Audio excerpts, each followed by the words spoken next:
so you forgive me for cutting it up into 4 parts. Oh, sorry, I was just apologizing for myself for being so bad at Kibombo Mountain, where we were at last time. So, greeting interwebs and grandchildren, this is Jackit K. We got a plan, or at least I got a plan for what to do, so let's do it. No need to even worry about an introduction. Onwards to adventure! Which mostly will consist of meddling, and maybe stealing, and robbing, and attacking innocent people, if necessary. Although if it was necessary, the people would not really be innocent now, would they? Well, that was a pointless come around. Or was it? Oh my!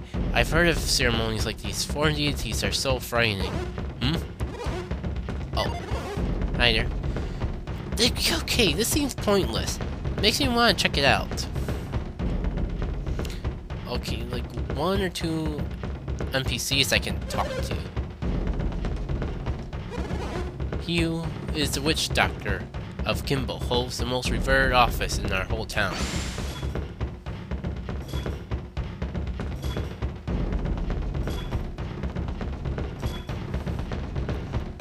Okay, so, well, you know, there's actually more we can do, so let's do it. That's the only proper thing to do, after all. Aww. But, well, no, Piers can use frost. That's probably how he got across with that vine in it. And we can get across too, with that very hard to make unnoticeable jump. Alas! The sacred night has come!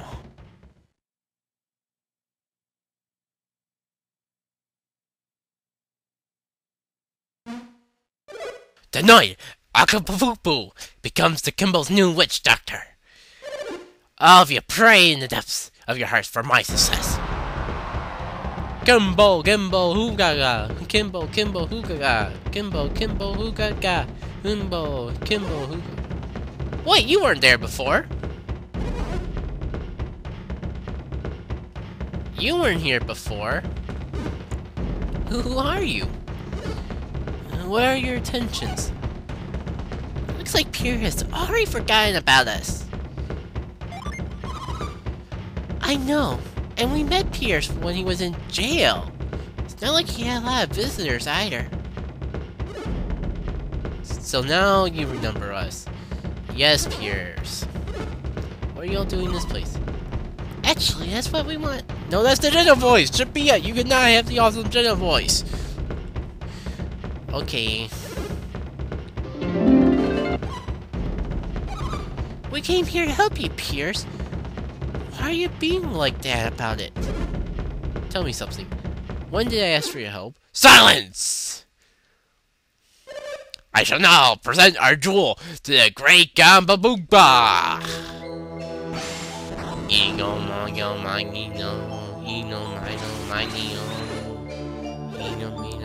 Oh, great Gambooba, please accept this, our humble gift. Mo! Po!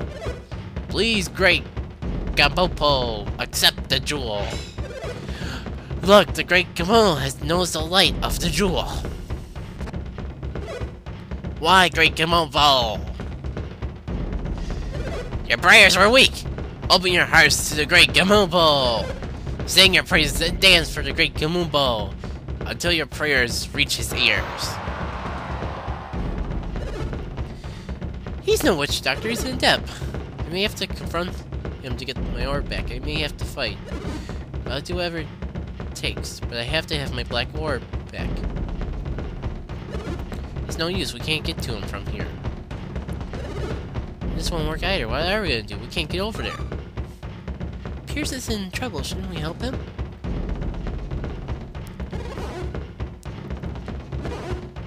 Sure. As long as you don't point out obvious things like that again. not sure where to get that scientist. Oh, wait. Hold on. Yeah? I knew it.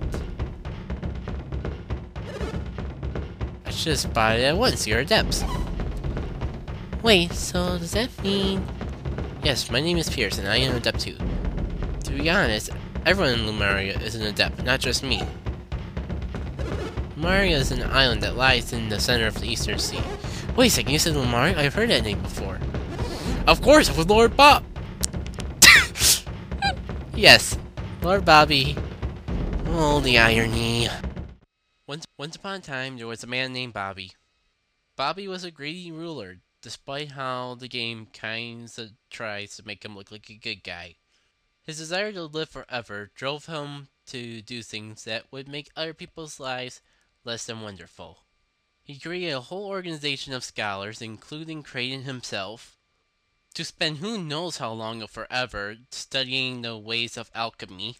Basically used a girl who was a semi-deity of a nearby town as pretty much a ransom to build an arbitrary lighthouse on top of an ancient structure, just to get a better view of a location out in sea. If Bobby were to never kidnap this girl, then she would have never gotten kidnapped by Sododal Samarani, and she would have never fallen off the edge of the Venus Lighthouse, almost dying in the process, which also almost kills our protagonist of this game. And worst of all, wrap our protagonist from the last Golden Sun game around his greedy little hand to go after wild goose chase of an ancient civilization out in the middle of the sea. All these problems just so he can live longer, possibly forever, despite the fact that he already been alive for 100 years. Oh, I almost forgot the fact that he stole a boat from Lumaria. Yeah, that kinda got brought up a few minutes ago, didn't it? What did we get? What did we possibly get from helping this guy live out his selfish dream that put so many lives at risk, or at least inconvenienced them? What did we get for all this suffering? We got a ball that can make us invisible. It can't even make us invisible all the time. It only makes us invisible when we're in the shadows. What a waste. Okay, those heroes got a boat from Bobby. But let us not forget, that boat was stolen.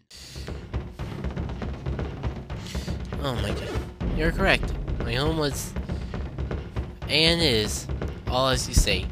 Whoever told you this knows much of Lumaria. But wait, it's so far away in the middle of the ocean. How come anyone knows about it? It's not easily reached, and we Lumarians seldom leave. I cannot imagine how anyone could have learned about us at all. Except, hold on a moment. Bobby, I heard that name somewhere before. Toby. I never heard of Toby until recently. I never left my home. You're playing games? Don't be foolish. What would I gain from lying to you? I'm being quite serious. Exactly.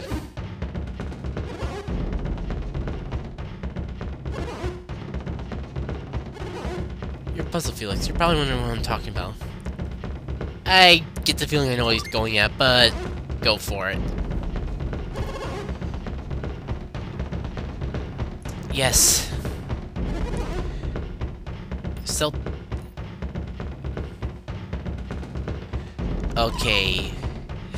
So even Kraden was part of Bobby's evil plot to get to Lumaria and live forever. Like I said, there will be spoilers for the first Golden Sun game because you're supposed to play this game before that one. Oh yes, Bobby came here a long time ago. He stole one of our ships and fled the Isles.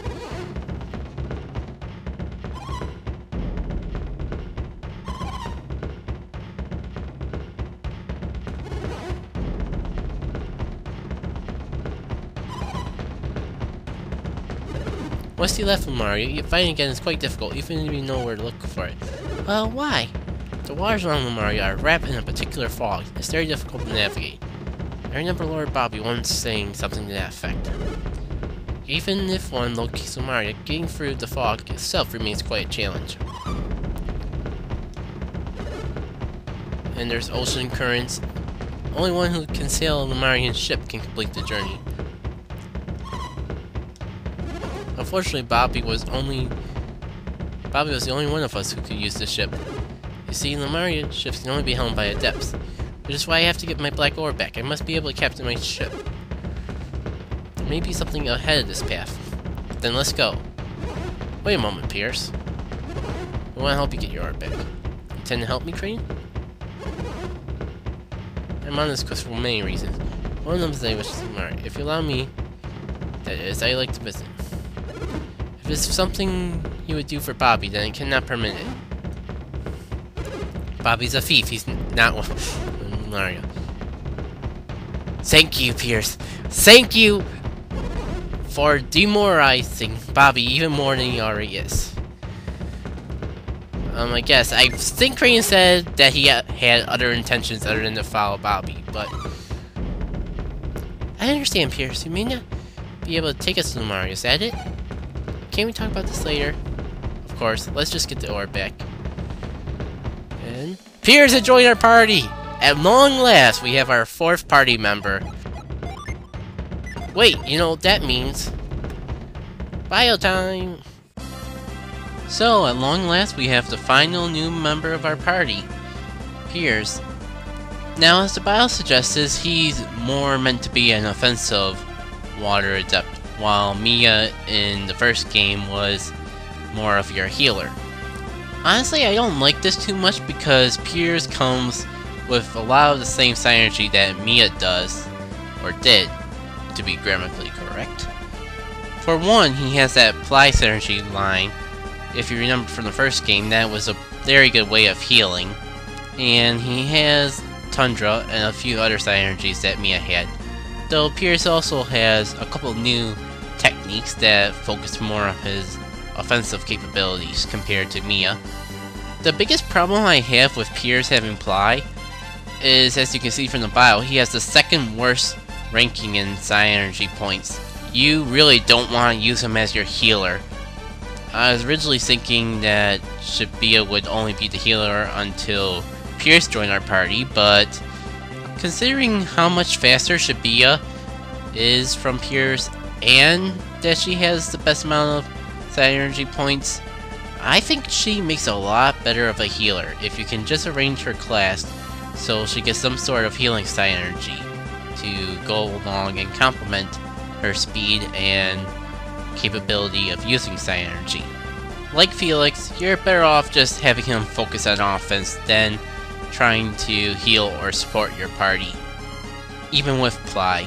There is one good thing about his class though.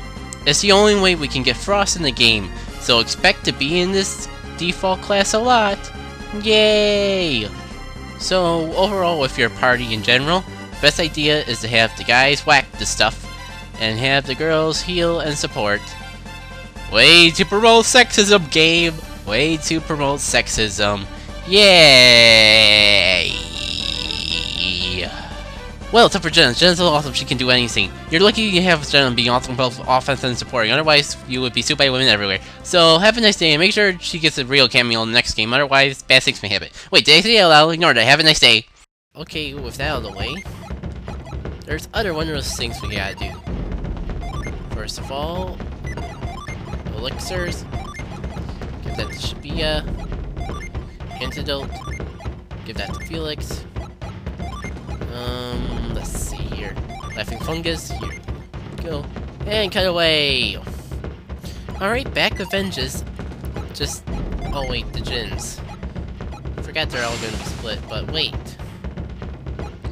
Yeah, now everyone's back to 3 Djinns. Alright, back with vengeance. The vengeance emphasis being because the phone interrupted me. As you can see, with 4 party members, our Djinns are now split across them again. Nothing we can really do about that now, though. With Piers in our party, though, we finally have a good healer, or a natural healer. Though Shibuya will be helpful to have as a healer too, especially since Piers is more offensive based, despite having the psi energy in its default class and all. before I forget, Synergy Stone. Get, gain, profit. Oh yeah, and inventory space. Inventory space. Everything is now nice and manageable. Equipment. I just happened to give the Storm brand that I was holding on to since I got this guest, and give it to Piers. Piers actually started out our party with a battle mace, so it's a good thing we had that sword, after all. Moving over here, maybe we can actually find something to do. What do we got down here?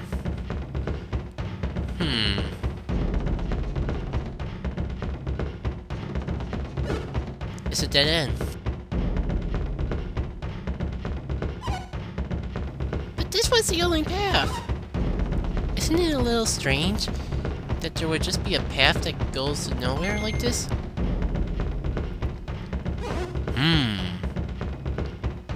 I see. So that's how it works. Listen up, Felix.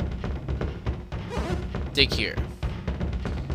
But Shabia has that psi energy. Just use Scoop, you'll see why. Shabia has that psi energy. How did that work? Felix does not have the Scoop gem. The statue? Well, let's look. Try using Scoop around here. Scoop. Scoop.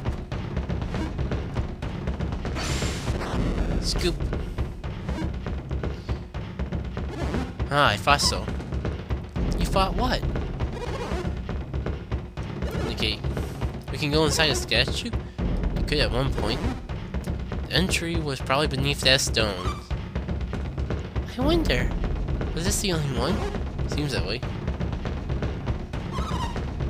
Man, if this was the only entrance, then I feel bad for the people who built this statue. Well, there's only one hole, and no way for air to get in or out. Must have been really hot when they were working in there. I haven't even thought of that. We must inspect this area carefully, Felix. Jenna has raised an interesting point. Like always. Points for the awesome girl! The hot girl on fire, hot girl!